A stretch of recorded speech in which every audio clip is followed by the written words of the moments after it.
పవన్ గారు, సార్.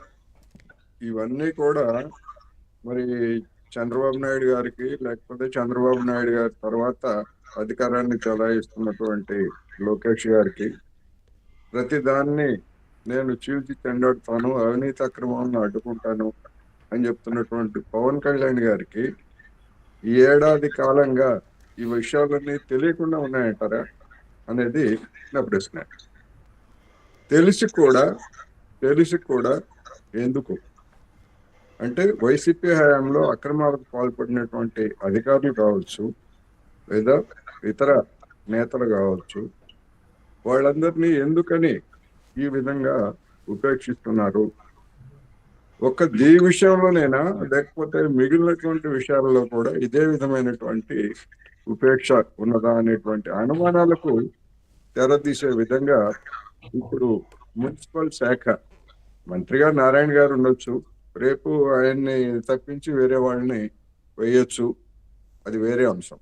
కానీ ఒక మున్సిపల్ శాఖ అనేటువంటిది నారాయణ మంత్రి అయినప్పటికీ మొత్తం ఓవరాల్ అడ్మినిస్ట్రేషన్ ప్రతిదాన్ని నేను ప్రతి క్షుణ్ణంగా పరిశీలిస్తున్నాను, మొత్తం మానిటర్ చేస్తున్నానని చెప్తున్నటువంటి మరి చంద్రబాబు నాయుడు గారు ఇవాళ ఆంధ్రజ్యోతి పత్రికలో లీడ్ ఆర్టికల్ గా వచ్చినటువంటిది. ఇప్పటి వరకు అవన్నీ కూడా అంతర్గతంగా తెలుసు, అందరికీ తెలుసు. సరే, బహిరంగం కాలేదు కనుక వాటన్నిటి గురించి మౌనంగా ఉన్నారు. మరి ఇప్పుడైనా మౌనాన్ని వీడతారా అనేటువంటి ప్రశ్న ఈ వార్త చూసిన తర్వాత, లేదా మన డిస్కషన్ తర్వాత కూడా కొంతమందికైనా కలుగుతుంది. అందుకని నారాయణ గారు, ఏమిటి నారాయణ గారి బలహీనత? అది నాకు తెలిసినంత వరకు, అంటే గతంలోనే నారాయణ గారి మీద సోషల్ మీడియాలో కావచ్చు, లేకపోతే జర్నలిస్టు మిత్రుల ద్వారా కావచ్చు, నేను విన్నటువంటి అంశాలు ఏంటంటే 2019 ఎన్నికల్లోనే సదరు నారాయణ గారు వైసీపీ పార్టీకి దాదాపు 200 కోట్ల రూపాయల మేరకు విరాళం ఇచ్చారు అనేటువంటిది ఒక వార్త. దానిలో నిజం ఉందా లేదా అనేటువంటిది నేను చెప్పలేను, కానీ ఇప్పటికీ నెల్లూరు జిల్లాలో ఏ జర్నలిస్ట్ని కదిలించినా మన బహిరంగ చెప్పకపోవచ్చు, మన చెవిలో నిజమే అని ఎందుకు చెప్పి సార్? చెప్తారు. ఎందుకు ఎందుకు ఎందుకు చేయాల్సి వచ్చింది? ఏంటి అసలు? ఎందుకంటే ఏముంది, ఇప్పుడు ఎవరు అధికారానికి వచ్చినా నారాయణ అనేటువంటి ఒక కార్పొరేట్ వ్యక్తి, ఆయనకు ఉన్నటువంటి అనేక వ్యాపారాలు కావచ్చు, అనేక భవనాలు కావచ్చు, ఆయన కాలేజీ అక్రమంగా నిర్మించారనేటువంటి ఆరోపణలు ఉన్నాయి. దాన్ని కూలగొడితే వచ్చేటువంటి నష్టాలు కావచ్చు, ఇట్లా రకరకాల ప్రభావాలు ఉంటాయనేది మన అందరికీ తెలిసిందే. అందుకని అటువంటి ఆ విధమైనటువంటి ఆరోపణలు నెల్లూరు జిల్లాలో ఎవరు అడిగినా చెప్తారు, ఇవన్నీ బహిరంగ రహస్యం ఒకటి. అందుకని మరి నారాయణ గారు, సరే ఆయన ఆ పార్టీకి ఇచ్చినా కానీ తెలుగుదేశం పార్టీలోనే కొనసాగారు, ఇప్పుడు మంత్రిగా అవుతున్నారు. కొంతమంది చెప్పేది ఏంటంటే గడిచినటువంటి 5 సంవత్సరాల్లో, అంటే మన జగన్మోహన్ రెడ్డి గారు పరిపాలన సాగించినటువంటి కాలంలో నారాయణ గారికి సంబంధించినటువంటి అక్రమ కట్టడాల మీద కానీ, లేదా ఇతరత్ర వ్యవహారాల మీద కానీ ఏ విధమైనటువంటి చర్య తీసుకోలేదు.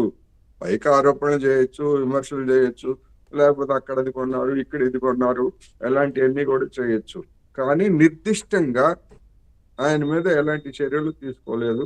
అంటే కొనడము ఆయనకి అవన్నీ పక్కన పెట్టినప్పటికీ కూడా సార్, ఇప్పుడు శ్రీలక్ష్మి గారు కళ్ళ ముందు కనిపిస్తున్నారు కదా, వారిని గత ప్రభుత్వంలో ఏ కనిపిస్తున్నారు. అదే విధంగా మరి పవన్ గారు నేను చెప్తుంది అదే. ఇప్పుడు మనం చూసాం, ఆమె వచ్చి ముఖ్యమంత్రిని మర్యాద పూర్వకంగా కలవడానికి వచ్చినా గానీ ఆయన చూడలేదు, ఆ, తిరస్కరించారనేటువంటిది అప్పుడే వచ్చినటువంటి వార్త. అవును. మరి ఏమిటి, ఎందుకని ఆ శ్రీలక్ష్మి గారి అక్రమాల గురించి కావచ్చు, లేదా ఆమె ఈ విషయంలోనే కాదుగా, ఇంకా అనేక అక్రమాల కేసుల్లో ఆమె నిందితురాలుగాను, లేకపోతే ఇప్పటికీ కోర్టు కేసులు ఎదుర్కొంటున్నప్పుడు అవును.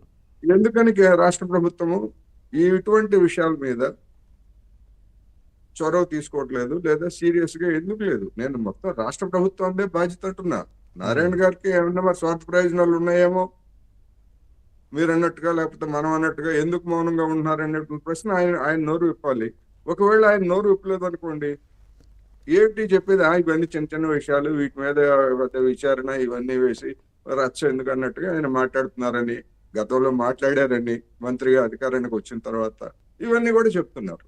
నిజమేనా? చిన్న విషయమేనా? చిన్న విషయం కాకపోయేట్లయితే